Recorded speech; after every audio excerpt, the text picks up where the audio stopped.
Hey everyone, Tom again here with another question that no one has asked yet, but I'm going to answer regardless because I think it may be useful context. The question is, why horror films? There's a huge number of films out there. Why focus on horror films?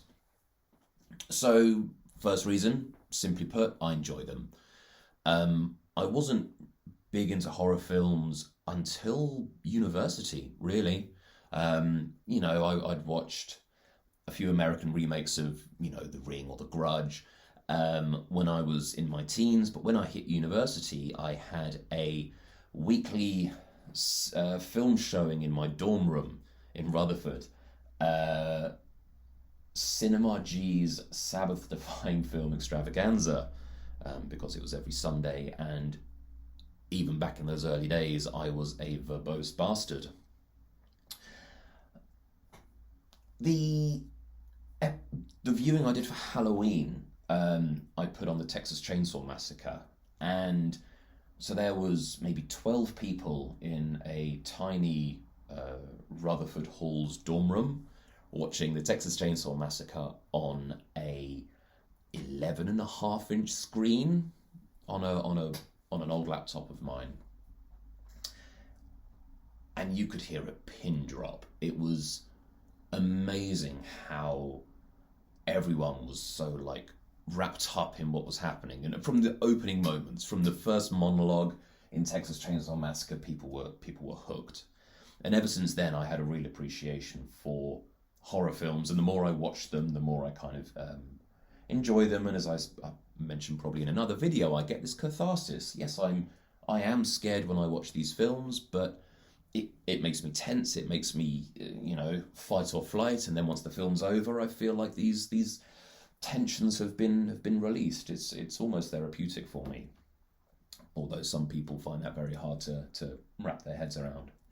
The second reason is that I find horror films interesting beyond just enjoying them. On the one hand, I think that horror is probably one of the more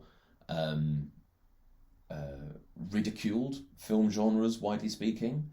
They have a reputation for being either gratuitous, violence, boobs, and everything, or low budget, low quality, naff. They can't really catch a break. I think what we're seeing now is a bit of a critical reassessment of a number of classic horror films, which I always enjoy. I think partly this is due to a lot of them having sort of Americanized remakes over the past sort of 10, 15 years. I'm thinking sort of the Platinum Dunes remakes of Texas Chainsaw and Friday the 13th and Nightmare on Elm Street and Halloween and all the classic ones.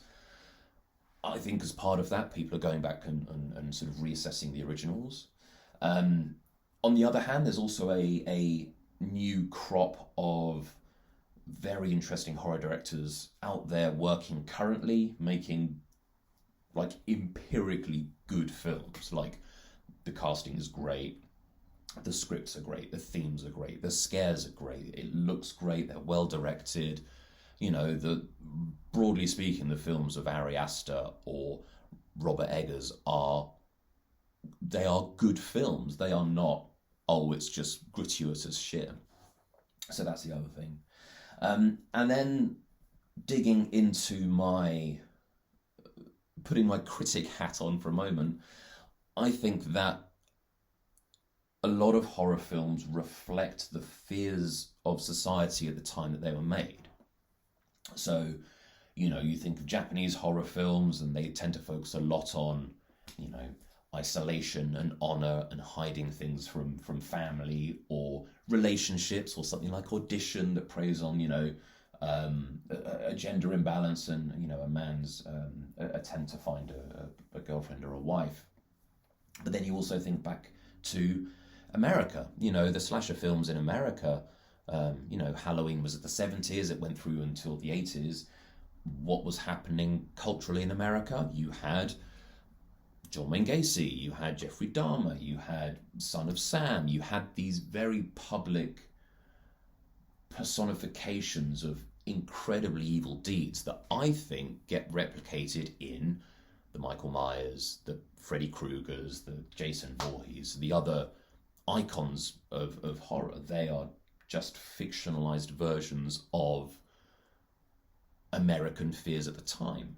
And, I mean, how many horror films have based the extent of their crimes on real life serial killers? Leatherface and the original Texas Chainsaw Massacre was basically a Frankenstein's monster patchwork of a couple of notorious serial killing crimes in America, which then obviously lent the film a sort of a perverse realism. Like, it existed that these horrible things happened and were committed by actual people. So why, therefore, is it a stretch to imagine that evil people in these films couldn't do these actions? So yeah, a couple of reasons why I love it. I'm looking forward to sort of exploring more horror films in this channel. I would love to know what your own experiences were, where you got turned on or off from horror films, if there was a particular film that you watched or a particular experience that you had. Really, really interested to hear that. Please feel free to share it in the comments if you're happy to do so. And yeah, as always, thank you for joining me. I hope it was useful. I hope you liked maybe understanding a little bit more about me. And I will leave you to the rest of the day. Farewell, everyone.